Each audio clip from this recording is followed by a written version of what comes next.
Well, good afternoon, everybody. Welcome to the November Lunch and Learn for the League of Women Voters of Monterey County. I'm Dennis Marr, the president for this year. To prepare to make these remarks, I read statements from state and national league leaders to understand how close I could get to the nonpartisan line before stepping over it. Then I realized that I could inadvertently become Exhibit A for our today's speaker, Professor StevenHughes, regarding polarization of American politics, so I scrapped all those notes. Because it doesn't matter who won office on November the 5th, the League will continue with its mission of defending democracy. I met Steve a couple years ago through OLLI, the OLLI program, the over 50 program from the CSU and me. He's become quite a draw. He's got a following. He kind of sells out. That's not exactly the way OLLI works, but he has a full house. And just so as an introduction, many Americans, including journalists and scholars and others, have bemoaned our descent into highly divisive, acrimonious politics. It seems that polarization has become the defining characteristic of our time. But what exactly is polarization? And is that an apt term for the current state of American politics? If so, what are the characteristics of our polarization? And might we find a way out? So this is the challenge, and this is the subject. Steve Hughes is an Emeritus Professor in Politics and Public Administration from the CSU Stanislaus. He's got a career in public education and politics, education about politics, Center for Public Policy Studies, and anyway, he was a key leader on the faculty at Stanislaus as well. You will enjoy his presentation, not only, but enjoy what he says and how he says it, but you'll also be well informed. So I look forward to this. Welcome. You know, as an academic, you sometimes worry a little bit about coming up and saying things in convoluted ways, but anybody that's going to start with the day after today, I feel this is going to be no problem, I think. So thank you. It's an absolute honor to be here. And in fact, before I get into the polarization, I want to give my thanks to you all. When she formed the League of Women Voters almost 105 years ago, Carrie Chapman Catt fully understood that winning passage of the 19th Amendment was a mere beginning, was not an ending. And she understood the constant struggle for voter motivation, voter education, and all that surrounds that. And I am so delighted with the work you do. So my applause to you for carrying on Kat's tradition and legacy and her goals. So thank you. So, political polarization. As a political scientist, I've been for years involved in trying to understand political behavior. And it seems like from a sort of an academic and research standpoint, we get a couple of steps forward in progress, and then we understand that we don't understand, and we move back a step or two, and it's kind of like that. But what's been interesting for me in thinking about when I started talking about polarization at OLLI is to realize in my career, I retired about 14 years ago, and in my career, we rarely talked about polarization. It was not a common part of the language of political scientists. Historians, particularly political historians, somewhat more so, and you'll see why in a moment, but not among us. So it turns out we're in a little bit different times than the times that I went through, most of us went through. So what polarization is all about, in simple terms, is a coming apart. It's, in political terms, movement further from the center to the left and further from the center to the right. There are typically two dimensions of polarization that we think about. The most sort of common one is one that centers around public policy issues. So you get politicians, you get us, you get others debating politics, and solutions start moving further away from the center. In a general term, we can talk about this in ideological terms, right? So you're moving more from the center, more to on the right to the conservative to reactionary, and whatever is then beyond that, on the left from the center to liberal to maybe socialist, and so on and so forth. So that's the public policy dimension of liberalism, of polarization. But there's a second dimension that's getting a lot more attention in the last few years, and that's the affective dimension of polarization, the more emotionally based.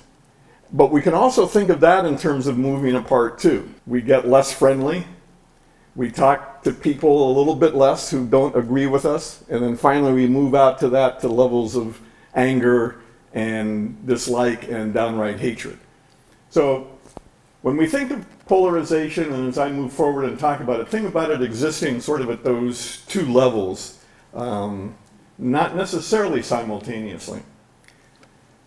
So then we can ask a whole bunch of questions, the ones that George raised.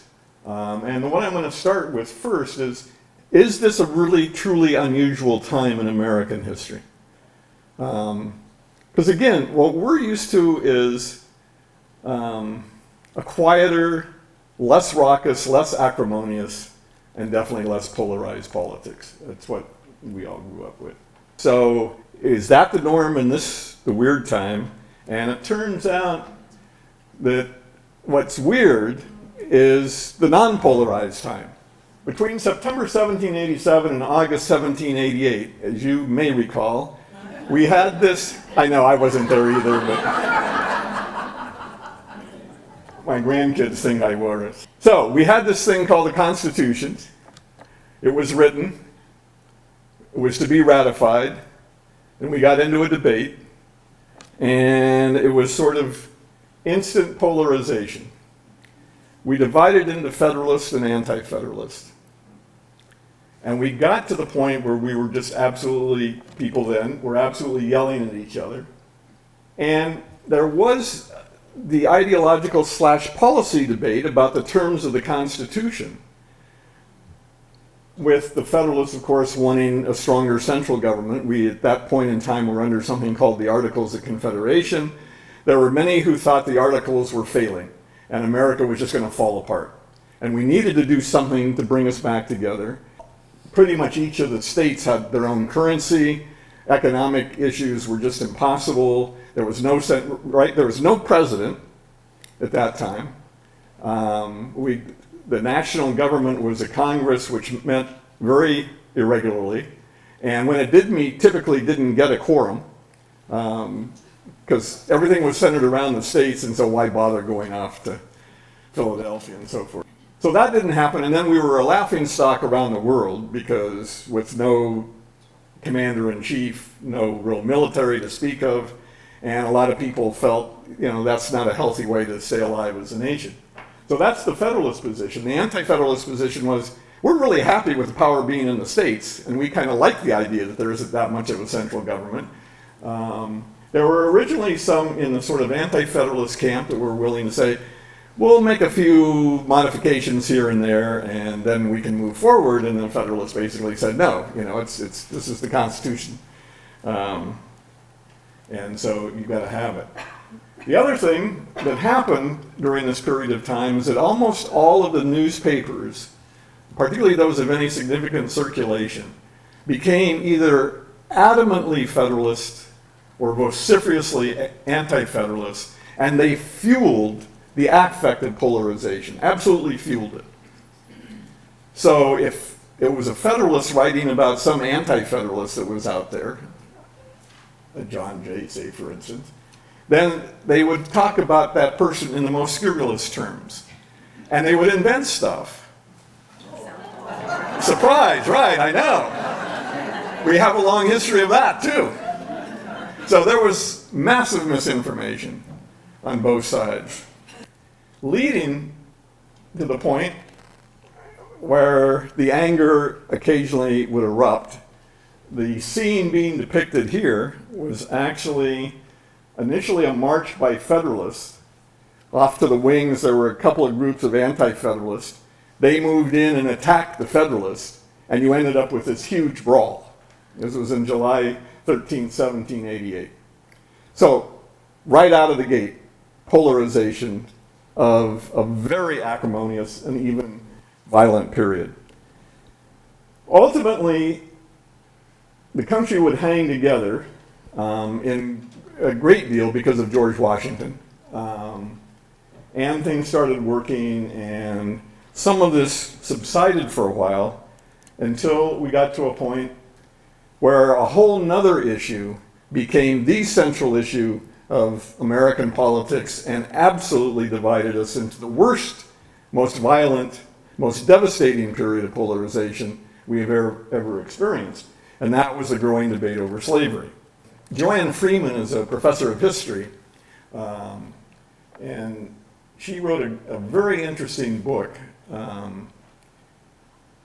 about violence in Congress during the period leading up to the Civil War, not during the Civil War, but up to the Civil War. And she was able to document 60 cases of significant violence in Congress between the abolitionists and the slave owners around the issue of slavery. The most dramatic of which came to be called the caning of Senator Charles Sumner. This happened in 1858. Sumner was from Massachusetts, a strong abolitionist, a Republican, and he used to love to stand up in the Senate and give these fiery abolitionist speeches, and he used to just love to goad the Southerners. And the Southerners did not like to be goaded, and they were not averse to being fairly violent. So in this 1858 speech, among other things, Sumner says, Senator Butler, a senator from South Carolina, has chosen a mistress, I mean the harlot slavery. Butler was not there to defend himself. He was rather ill. He was back home in South Carolina, but he did have a relative who was a member of the House of Representatives who did not take kindly to this speech. But 3 days later, Preston Brooks, the person in question, with his cane, came literally sort of flying into the Senate chambers, found Sumner, who was at his desk writing some letters. Brooks goes up to Sumner and says, Mr. Sumner, I read your speech with care and as much impartiality as was possible, and I felt it was my duty to tell you that you have libeled my state and slandered a relative who is aged and absent, and I am come to punish you for it. Raised his cane and started just clobbering Senator Sumner, and kept, and then the cane broke. And that's when he stopped. And as you can see from the picture, there's another senator who has his back to Preston Brooks, holding other senators at bay who might have tried to intervene. It would take Senator Charles Sumner 3 years to recover enough to be able to return to the Senate. But in Massachusetts, they continued to re-elect him. There was an intervening election. They re-elected him, and then they had a black drape over his desk in the Senate. Perhaps the extreme of polarization. A number of years ago, a group of political scientists got curious about this whole issue of polarization and the history of it and said, let's go back to all of the congressional roll call votes that we can easily get our hands on, and the ones that were easy to get to went back to 1878. And he said, we want to look at the roll call votes, see how people are voting. And they came up with a methodology that then allowed each member of Congress to be assigned a number on where they fit on a liberal conservative continuum. Then you would get a diagram of all of those votes, and then you would give a score for that whole session of the House or the Senate as to whether it was not very polarized or very polarized. So what you have here is in green the score for the degree of polarization in the House of Representatives from 1878 to 2006, and then the black line for the Senate. The study that was done, from which this is taken, was concluded in 2006. That's as far as this goes. But you can see that it's very high and rising higher. So indeed, we are in particularly strong polarization terms, or high polarization terms. But as you can see, if you go back the other way, there's a long history of polarization. And it only goes back to 1878 and doesn't even take into account the kinds of things I was just initially talking about, the polarization around the debate of the Constitution, the polarization around slavery, and so on and so forth. And in fact, what you see is that there's a relatively short period of time in which polarization is essentially non-existent. You just get normal sort of partisan debate, discussion, whatever you want to call it. And as you can see from this, it basically goes, that period of low polarization basically goes from roughly about the 1930s, mid-1930s, about to maybe the 1970s. So it turns out, when you look at American political history, and you talk about polarization, and you want to explain it, it turns out what needs explaining is that period of time in which polarization was low. Why was that the case? That's what's not normal. I hate to tell you, but what we're in now is what's much more common in American history, not the other way around. So there isn't time to really go into that in detail, but I thought I would just hit a couple of high points.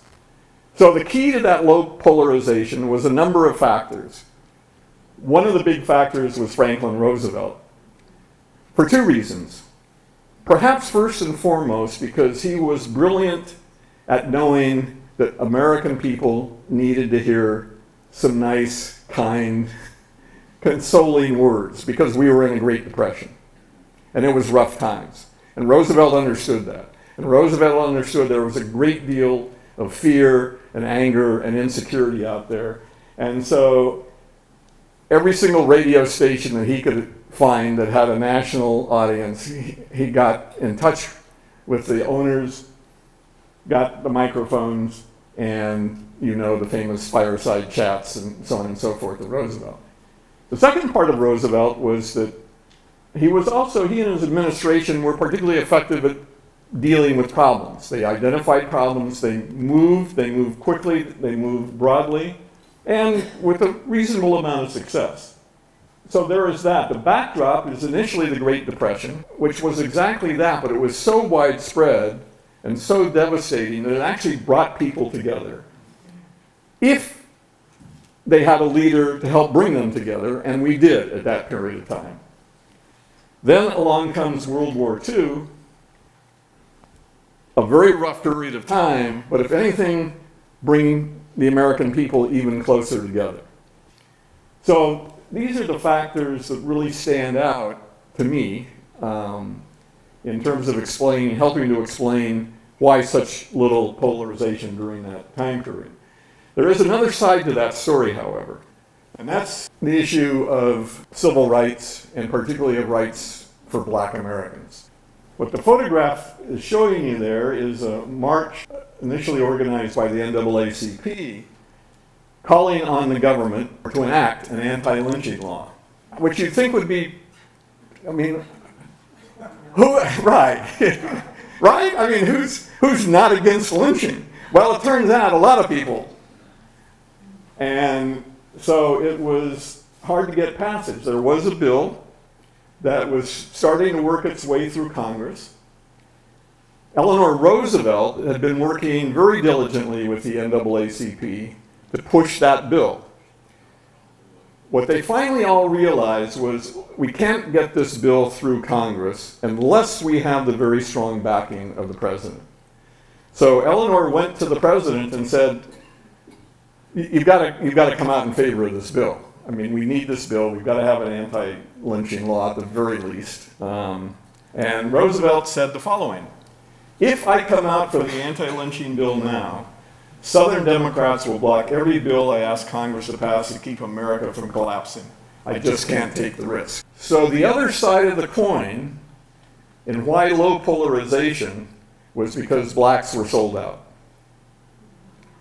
Sometimes polarization can be useful and even necessary. This was a time in which we didn't have polarization, when it could have been useful and necessary to have more of it. So it's an interesting message. So this is today. This is the current United States House of Representatives. So remember that graph, and I mentioned the political scientists, and they looked at all of these roll call votes, and they have this methodology that allows them to assign members of Congress to a position on a liberal conservative continuum. So what the dots represent are the current members of the House of Representatives, the outgoing House of Representatives. On the horizontal axis,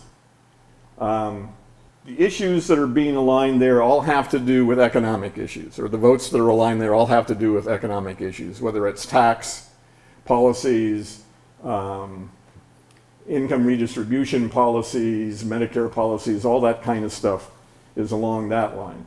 The further to the right, the more conservative, the further to the left, the more liberal.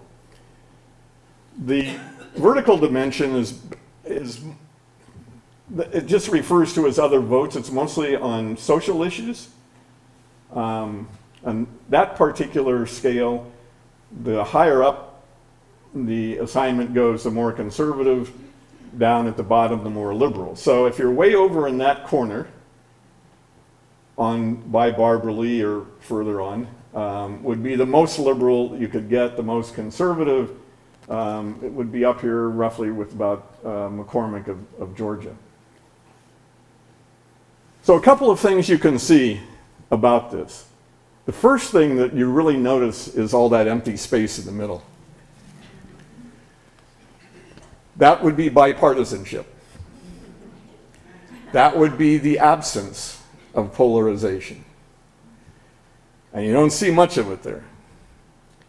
If I had, instead of choosing to do the House, if I had done the Senate, there would be 4 people that you would see towards the center, 2 of whom are gone. Joe Manchin of West Virginia, Kristen Sinema of Arizona. The other 2 will remain, Susan Collins and Lisa Murkowski. That's it in terms of more or less centrist senators. And you don't see a whole lot of centrist members of the House. So this is where we are now. This is the most polarized part of American society without question, is the United States Congress. And it's been doing a bit more and more of this for some time. So the question is, that then arises, is the American public the same way? And the answer is sort of. So this is the result of research done by the Pew Research Center, one that I personally think is a very good research outfit. What they did was that they created a 10-item survey scale, asking people on basically agree, disagree, or yes or no, various kinds of issues. You know, yes, Social Security should be protected. No, it should be dismantled. I made that one up. And so you end up with then putting people on, a liberal to conservative continuum. So you can see what we have here is 2 groupings. The top grouping takes into account people that they identified, the Pew Research Center identified as politically engaged, us. And the simple definition of that was essentially people who vote all of the time. And then everybody else is in the second group. The third group represents probably a little bit less than about 30% of the adult population. You can see that what's happening among people like us is increasing polarization, so that by the time you get to 2014, you've got substantial polarization. One thing to understand about our current politics, and specifically Donald Trump, is that he did not create the polarization that we are in. I would say it's the other way around. Donald Trump exists and is successful because of the polarization that we are in. Now, the other thing that you notice about this research results is that second, much larger group, it too shows some movement, a little bit of growing apart, that very basic definition of polarization, but a lot less so. And in fact, the gap in 2014 among the less engaged is even narrower than it was back in 1994 among the more engaged. So this suggests that there are potentially ways out, that there are a whole lot of people in this country that will end up voting and on the surface behaving in a way that looks like they're just as polarized as anybody else or adding to the polarization, but are not necessarily. So that's a perhaps somewhat hopeful sign. Now we get to the affective part of polarization. So this is a little bit more recent information, again by the Pew Research Center, going from the years 2016 to 2022. You can see what's going on here is that in virtually every case, whether it has to do with thinking of the other person as closed-minded or not, dishonest, immoral, unintelligent, or lazy, the gap is growing with one exception, which is that Democrats don't think Republicans are lazy. Otherwise, I'm not speaking to a Republican, but at least that Republican is not a lazy Republican. But that's not healthy stuff, right? I mean, you see what's happening. More and more we think the other person of the other party is closed-minded, dishonest, immoral, and not very bright. Right? Good luck with some conversations in this context. So a big question becomes, how do you break through with that if one is concerned about polarization, and where to go with it? How do you begin to deal with that? Tough stuff. A more recent study done at the very beginning of this year, I find interesting and potentially disturbing. So a combination of the outfit YouGov and The Economist magazine combined forces.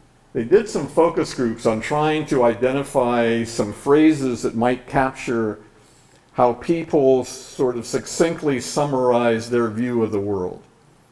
And ultimately what they did was that they came up with the two phrases that you see up here. One phrase says, "It's a big, beautiful world, mostly full of good people, and we must find a way to embrace each other and not allow ourselves to become isolated." So when they then did a large random sample of American adults, they found that 45% of that sample agreed with that statement. They said, yeah, that pretty well fits how I sort of generally and simply kind of look at the world. The opposing view is our lives are threatened by terrorists, criminals, and illegal immigrants, and our priority should be to protect ourselves. Roughly about an equal percentage of the American population subscribed to that point of view. And what's, to me, is sort of interesting about this is the very small percentage of people that said, you know, I'm not sure that I fit in either one of those. In other words, overwhelmingly, the majority of Americans could identify pretty strongly with one or the other. And those are opposing views, right? I mean, that's not just a little bit of, it's this.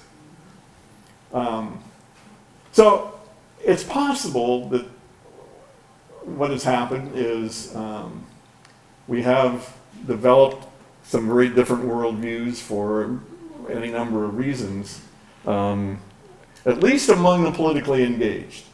Now, in this study, they didn't try to separate out the engaged and the disengaged. So this one is suggesting that maybe the disengaged are a little bit more polarized than the previous research is suggesting. So some really good exit polling has been done on this election, and there's a lot to be learned. When we get the good, hard demographic information that will come down the road, we can reassess this. But in the meantime, what we've got is some very, very large-scale exit polling by a number of outfits. So what people had, they just had these as choices, and then you basically ranked where for you that issue lay in terms of its importance to you. And if you spend a moment looking at that, what you can see is, again, it's two different worldviews. A very different set of what's really important.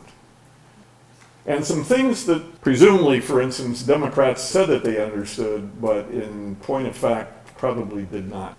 There may have been a little too much of Democrats listening to Democrats and not listening to others. And there's some ongoing research now that suggests that that played a role in terms of campaign strategy. Some other possible reasons for our polarization. So Catherine Kramer is a political scientist at the University of Wisconsin-Madison. She spent years trying to understand what we're talking about right here and what's behind all of that. Her particular interest was in Wisconsin politics, and so she limited her research to the state of Wisconsin. And what she did was go out into communities of all different stripes, all different sizes, and so forth, and sort of insert herself into ongoing groups that sat around and talked about politics. And so she did that for several years, and did it so that people would open up when she was there and talk about their feelings. And when she completed the research, she ended up writing a book, and the title of the book is The Politics of Resentment. And what she found that was going on in Wisconsin, she was particularly trying to understand polarization in Wisconsin and how Wisconsin could elect a person like Scott Walker as governor of the state of Wisconsin, who was very different than the kinds of people Wisconsin had been electing as governor. And so her sort of bottom line conclusion was this: people in rural areas are making sense of politics in a way that places resentment towards those in cities at the center. And the word city here you can use as sort of shorthand for a number of things. Urban dwellers, educated elite snobs, like professors from the University of Madison, Wisconsin. She did encounter that quite a bit, but they still talk to her. And so, whereas once upon a time, perhaps one of the major factors that divided us was the regional differences, going back to the history of slavery and the abolition movement, there's some good reason to believe that what's replacing that now is a little bit less of that kind of regional polarization, if you will, and an urban-rural sort of polarization.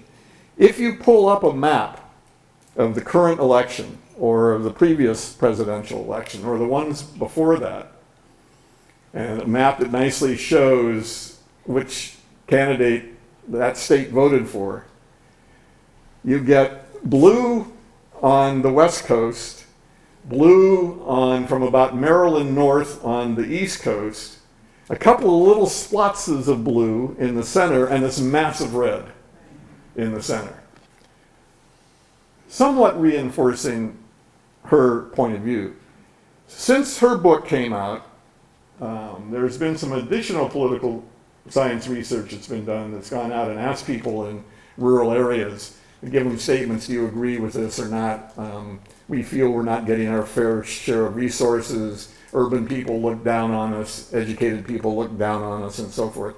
And you got overwhelming agreement by people in rural areas with those statements. Again, just I mentioned that to sort of reinforce her research. It's a very interesting piece of research. It's a lot of time interviewing people and sitting down and chatting with them. But something I think very important to keep in mind. So another way to look at it, so here's the breakdown on voting in this current election. So no surprise in terms of the variables that are here on this screen. It's white men that voted for Trump. If we further refine that, the best way to further refine that is to add one more variable, and that's educational level. So if we had white men with less than a college education, that percentage would jump up noticeably. The single biggest switch by far, and it's actually not just a switch from the previous election, it's been happening for some time, is the second row, Latino men. This is depending on which numbers you look at, but it's roughly about somewhere between about a 13 to 15 percentage point change from previous elections. It is just a huge swing. And so, again, if one wants to understand what's going on, one needs to have a lot of conversations with some Latino men and figure out what's going on with that one. A majority of white women voted for Trump. And then we get into flipping that around, and those groups that were very strongly voting for Harris, Latino women, black men, and the group that's always been the strongest and most loyal supporters of the Democratic Party, black women. This is the current stuff. And there's others that have sort of sliced and diced this differently, but it's all sort of, at the moment anyway, saying the same thing. Then there's one other thing that I wanted to raise that I'm not sure how prevalent what I'm about to talk about this is, but it's of some concern. So Steve Hanke is a very bright guy and a very conservative guy who's written a number of things about liberty and freedom and democracy. And I think a not unfair summary of what he has recently written is this: democracy and liberty are separable notions, and liberty is the more important and under attack. And then one other conservative writer: the real reason we in the Republican base don't care about Trump's norm breaking is that we have always believed that liberty is more important than democracy. Very similar kind of language.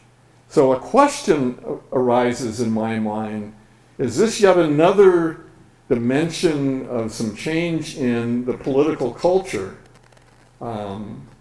that is fueling some of this polarization that gets it talked about a little bit, but not much. And you've probably heard of something called Project 2025, and this is very common language throughout that. So what suggests to me, as I say, there's not enough data that we have to know how widespread this attitude is. It clearly exists. You've got some very bright people that are articulating this point, but something that I think is worth further investigation, and if it turns out to be more widespread, then I don't know about you, but terribly troublesome and troubling. But in some senses, it harkens back to early periods of America where this actually was part of the debate. So anyway, that's out there. Let me move on to a couple of more sort of positive things. Angela also Brooks just won the seat for U.S. Senate in Maryland, defeating a very popular former Republican governor of Maryland, Larry Hogan. Lisa Blunt Rochester just won the race for the open seat in Delaware for the U.S. Senate. So for the first time in the history of the United States, there will be two black women in the Senate at the same time. First time in the history of the United States, just to emphasize that point. They are both seasoned politicians, It's also a very bittersweet time for also Brooks. She started her career as a lawyer and migrated into the area of prosecution, particularly prosecuting domestic violence cases, and started dabbling more into politics and kind of going back and forth. And at that point, probably her primary mentor was a woman by the name of Kamala Harris. And Elsa Brooks and Harris are very close friends, and Harris never stopped mentoring Elsa Brooks. So an interesting time for her. Rochester is interesting. She's been in the House of Representatives, and she's received a lot of commendation for her work on trying to put together bipartisan groups to push legislation. She's, in effect, in the House, became kind of an expert on bipartisanship and was somebody who got really trusted for that. Andy Kim won the Senate race in New Jersey, replacing everybody's favorite Democrat, Bob Menendez. Sorry about that for those of you from New Jersey. So Andy Kim is currently in the House of Representatives, highly respected member of Congress, and becomes the first Korean American in the Senate in the history of the United States. So some interesting firsts before you get overly depressed. Julie Fedorchik won the seat for a member of the House of Representatives from North Dakota. The other three are Democrats. Julie is a Republican. What's interesting, she's the first also, the first woman in the entire history of the state of North Dakota to ever be elected to Congress. Yeah. That leaves one state. There is still a state that has never elected a female member of the United States Congress, Mississippi. So, work to be done. Then, these are all interesting because these are some of those who have won or probably will win. A couple of elections that are up here on the screen that haven't actually been completely decided. But I put these up because in the case of Capter and in the case of Golden, they won in House districts, in congressional districts, that were very strongly won by Trump. And in the case of the four senators up there, all of those states were won by Trump. So when trying to understand this election and trying to understand polarization, one has to sometimes take some sort of counterfactuals into account and begin to suggest the whole thing just doesn't go in one nice simple direction. As usual, we are an interesting, sometimes confusing, and sometimes confused nation. My final comment is about some possible ideas of how to move forward for those who are concerned about polarization and might want to do something about it. So something that has existed worldwide for going back particularly to about the 1980s is a phenomenon called citizen assemblies. The typical citizen assembly is a group of about 50 to 100 people or 200 people, intentionally brought together in a ways that there is the sort of cross-fertilization, if you will, of different points of view. So you first randomly select, and then you sort of double-check that and make sure you've got different points of view in the group. The group typically exists within a local jurisdiction and is given then a specific policy issue to work on. This is not a voted-in body of decision makers, so this group never has the power to make the decision. But they always get appointed in a way that the local decision-making body acknowledges the existence and the importance of the citizen assembly. There's not an agreement typically on the part of the decision-making body, say a city council or county supervisors or whatever. that they will abide by the recommendation, but that they will take it seriously. So there are a good 800 of these around the world that have been happening since the 1980s. They are probably been most popular in Europe. And again, it's typically dealing with local issues. The closest one that I know to here is one that happened a few years ago in Petaluma. So these citizen assemblies do exist in the United States. And then there are a number of other efforts out there. There is an effort that is largely focused on university campuses called Dialogue Across Differences. And it's the same kind of thing. It comes out of some research that was done back particularly in the 70s and 80s again, around how you deal with distrust and mistrust around political thinking and political points of view. And a number of these have developed and become sort of permanent features of the campus across many campuses in the United States. So a couple of things to think about on the positive sense. I don't want to leave us with nothing but doom and gloom. So again, polarization has been a feature of American political culture and American political behavior for a long, long period of time. I wanted to focus on Roosevelt and the Great Depression and World War II, and as well as the negative side of that coin in terms of the literally selling out of blacks during that period of time, to suggest how difficult it can be if the goal is to get down to where there's sort of no polarization or almost none. Then that's that's the model. I really don't like the idea of another world war, for instance, as the only tactic that's going to get Americans together again. So anyway, enough for me. Yes. How would grand juries fit into citizen assemblies?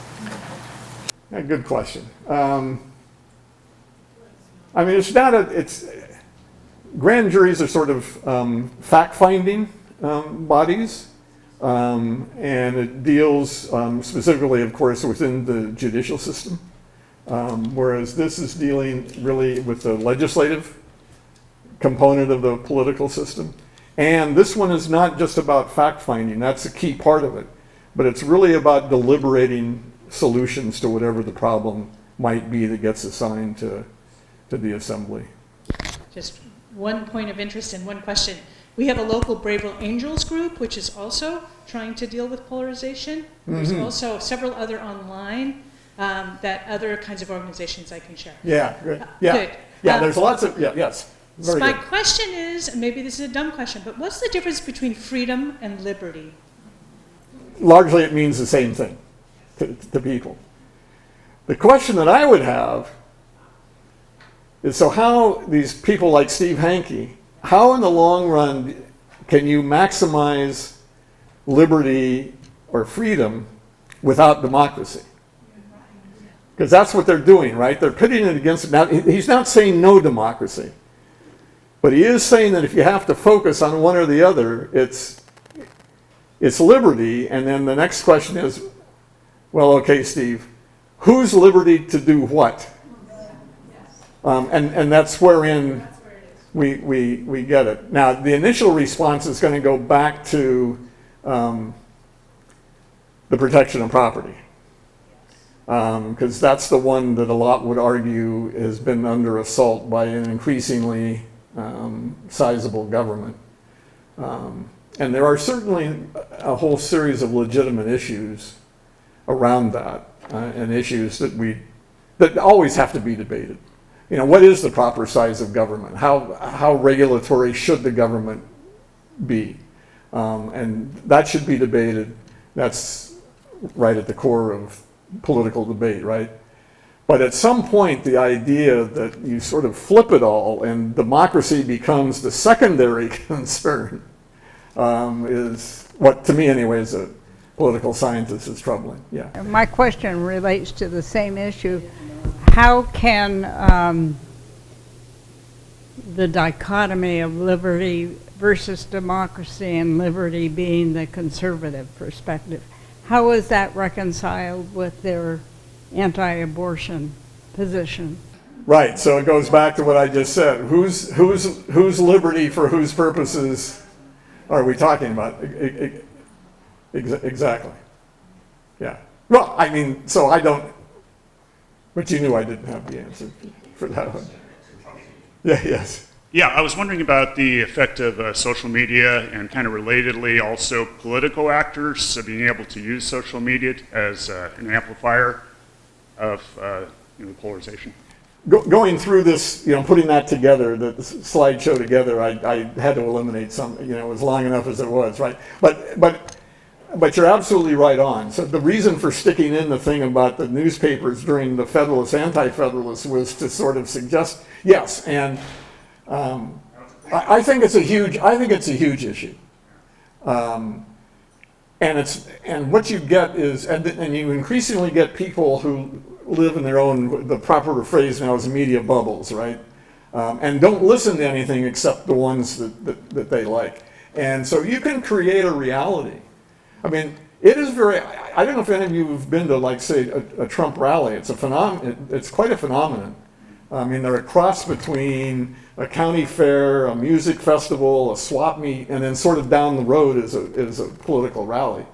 And I haven't been to one myself either. I don't want to pretend I have, but I've read quite a bit about people who have spent a fair amount of time there and trying to really understand it. And it's an interesting phenomenon because the reporters who have done this they would spend enough time that the attendees would feel comfortable with them and felt like they were being acknowledged. And what you come away with is really just a very different sense of what's real and what isn't out there. But if this is what you listen to all of the time, and it's done repeatedly, and it's not just it's not just Fox News, right? I mean, it's Newsmax and News One and on and on and on. And then and then in terms of X and all the other that kind of social media, it gets reinforced. So I think it's very problematic, and I don't have any simple answers. The one thing, by the way, just one thing I'll say. John Adams and the Federalists in the late, just before the turn of the century, got so upset with the 19th century version, or really the 18th century version of the question that you asked, that they enacted a set of laws that came to be called the Alien and Sedition Acts. And one of the consequences of that was that there were any number of newspaper publishers criticizing John Adams and the Federalists who ended up in prison. And it's one of the things that really helped elect Thomas Jefferson was the reaction, against that. So that was the thinking about how you solve that problem then, and not a very good solution. Yes. I'm interested to know more about the citizen assemblies. Who appoints them, and around what issue do they get their discussion going?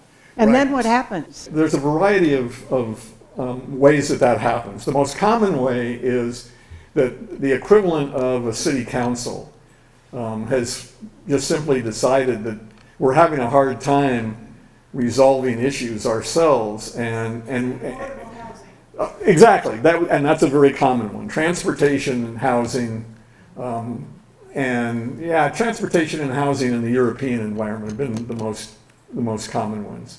So there's a sort of sanctioning of this by a city council or a provincial council that really then gets the ball rolling on, and then they'll talk to people who, like say a League of Women Voters, and enlist an organization like that to say, help us in the process of drawing the people, letting people know that it's out there, that there will be a lottery, you will be selected by lottery, and that the idea is to get you together and to stay together, and try to find a way through what we know is your naturally polarizing inclination, and then to work this out.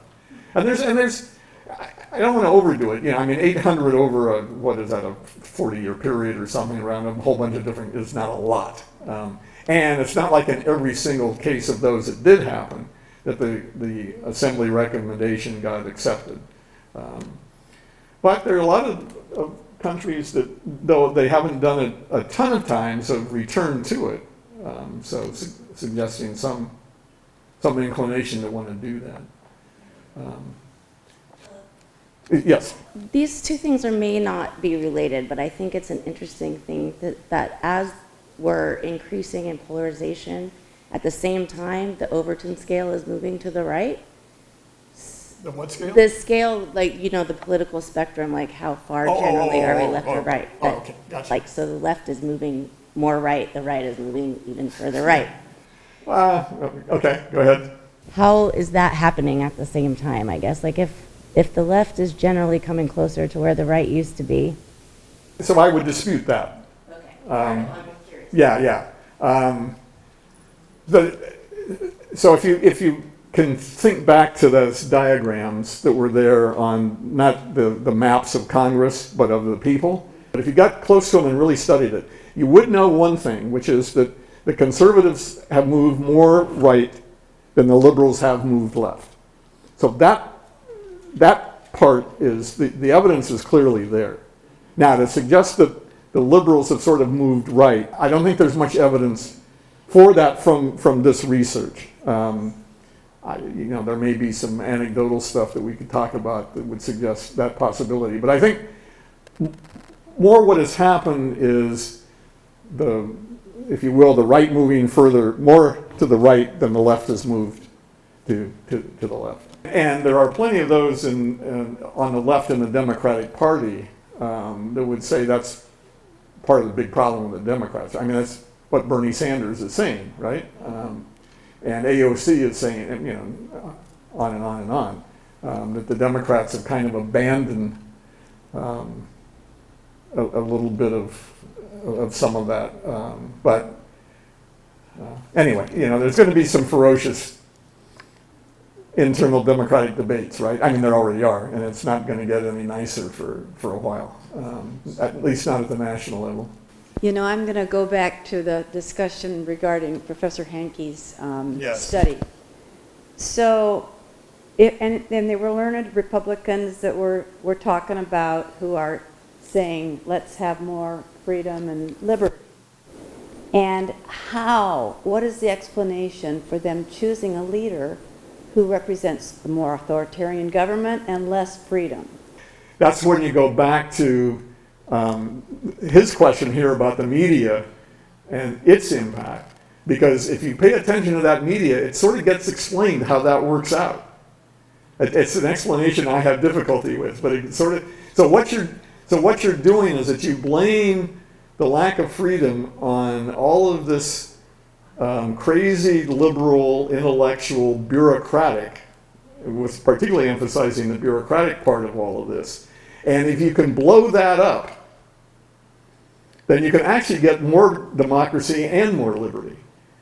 And because it's that bureaucracy run by, all these urban university types that are not helping us in the rural areas in the least, that is the problem. There's way too many of them. You could sign up for Professor Hughes's next Ollie class, or you could invite him to your next dinner party. So we will see. That'd be fun. We'll see everybody in January. Thank you for coming.